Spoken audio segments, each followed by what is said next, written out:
I wanted to record this podcast because it's something that's very important to me from the perspective of conservation. And that is when we talk about conservation, particularly animal conservation, we tend to focus on the animals. But the fact is that to be successful, it's not just the environment that the animals are in, but it's also what's going on in the economy of the people who live with the animals. So I'll expand on this, obviously, and where this takes me is poaching, which is obviously quite an emotive subject, and it's very easy to make the poachers the bad guys. Now, in some cases they are, and I kind of look at poaching as being of two types, and one of them is organised. It's big or people with a lot of resources in rich countries paying people to go and, say, for example, get rhino horns, that kind of thing, which is, to me, absolutely ridiculous because rhino horns are primarily made of keratin, which is what you have in the protein that you have in your fingernails and your hair. But anyway, some people have quite ridiculous beliefs about what that will do. So, but there's that whole side of it, which is very lucrative. It's very underground. It is different governments trying to clamp down on it, but it is definitely there. Now, those guys I would put in the definitely the bad guy category. But the other side of poaching, and this is the one that I think can definitely be handled better, is the local people who live in an area and their poaching is basically something they're forced to do because they don't have any other means of looking after themselves. So I want to talk about Uganda, where I've just been, and I was down in the south, in the Kasoro area, which is close to the Democratic Republic of Congo and Rwanda borders, so down in that southwest corner. And while I was there, I had the opportunity to speak to an ex-poacher and his son.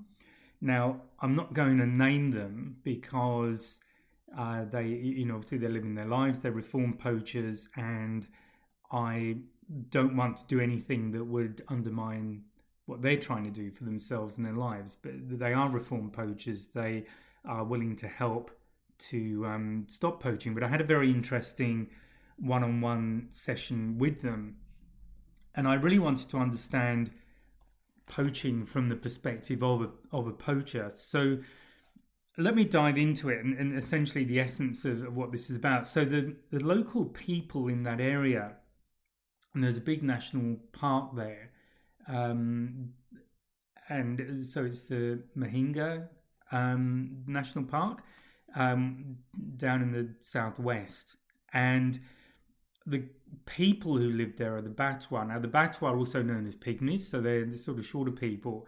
And this is their traditional lands. They've lived there for hundreds, thousands of years. And when the land became national park, they were pushed out of it. Now, these people are essentially forest people. Now, some of them could make the transition to living in towns, but not so many. So those that couldn't were provided with seeds and an area of land to develop by the government and essentially left to get on with it. But the problem is that they're in an area where wildlife is around. Wildlife obviously doesn't understand the boundaries. So some of the animals, like the duiker, which is a small elephant, they can get in. And what they'll do, they'll tend to leave wheat alone, but they'll eat their other crops. The same with buffalo.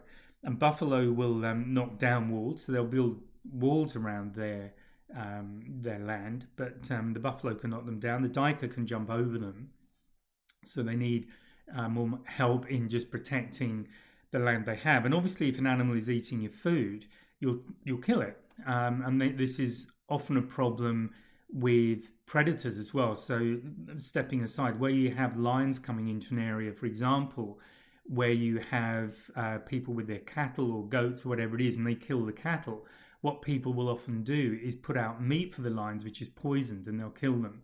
So this is something that goes on not just in Africa, but I've seen it in India as well. So this is a way that local people will try and protect their own food supplies, which probably isn't unreasonable.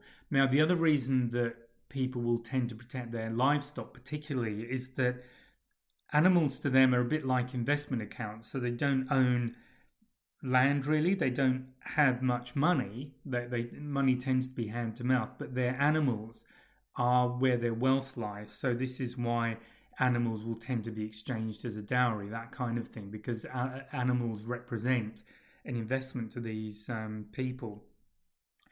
Another problem is water in the dry season. So when I was in Uganda, it's wet season, so it's very wet. But when it's the dry season, people and animals will tend to go down to water holes to get water, but obviously that can lead to conflict as well. So, it's another problem area. Now, the government does provide water towers to hold rainwater, and this helps to some extent. But basically, what I was hearing was that it isn't enough often, and people are still forced to interact with animals when they go down to water holes. So this is the kind of problem they've got.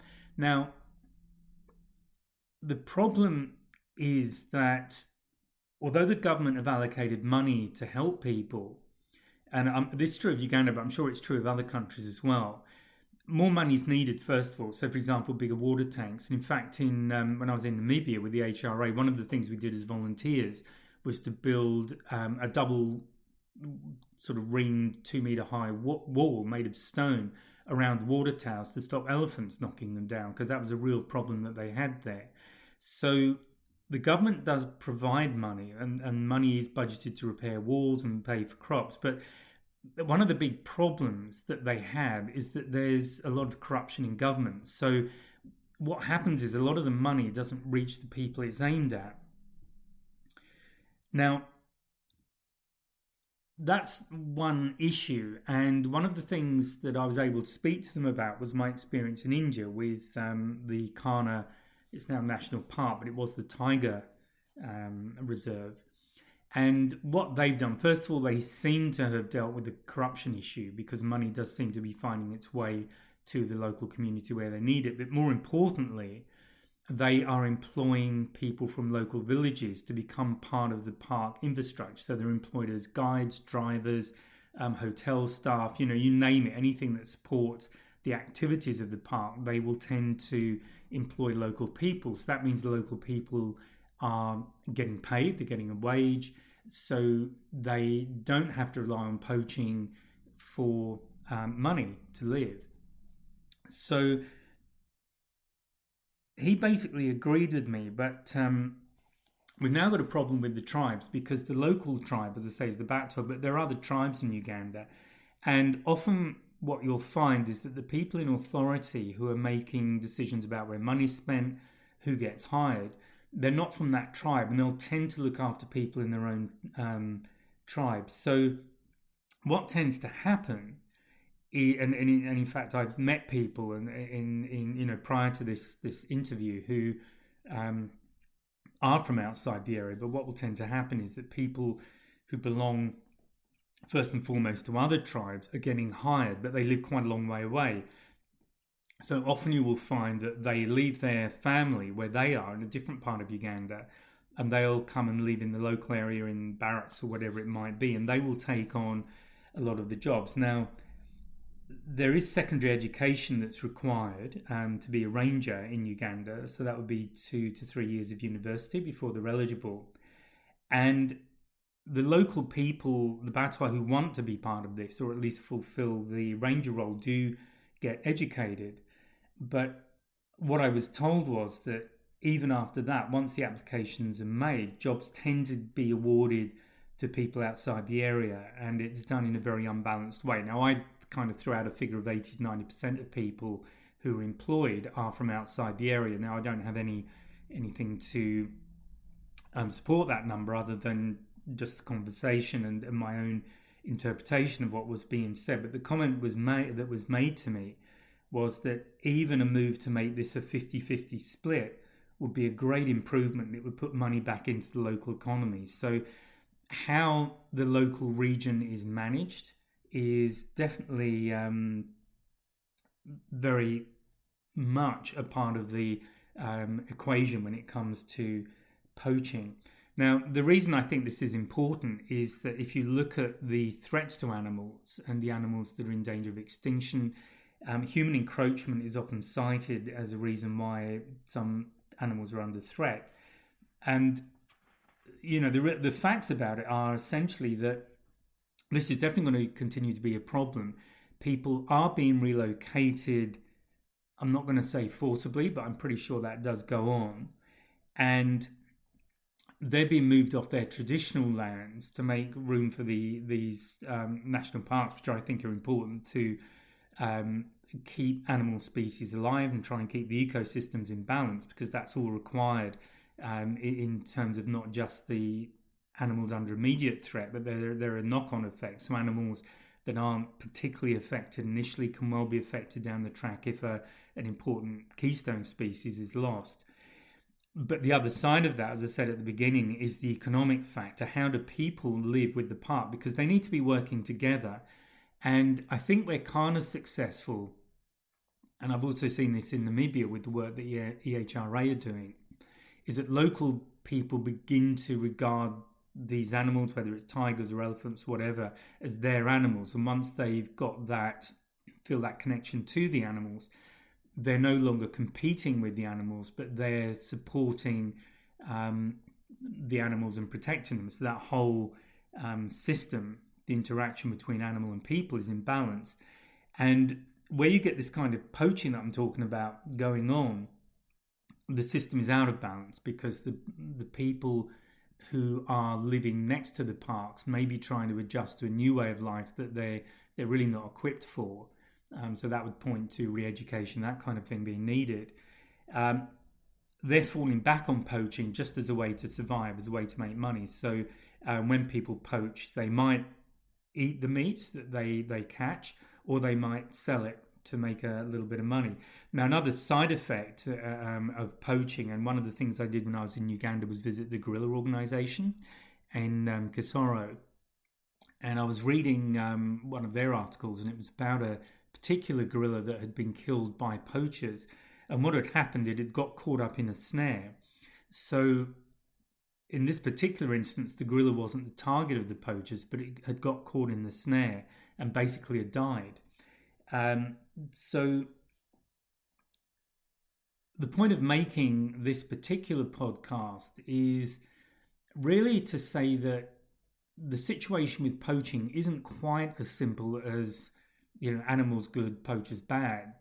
And I think we have to acknowledge that if conservation is truly going to work for the wildlife, then certainly governments need to step in at a national and local levels to make sure that local communities are being supported.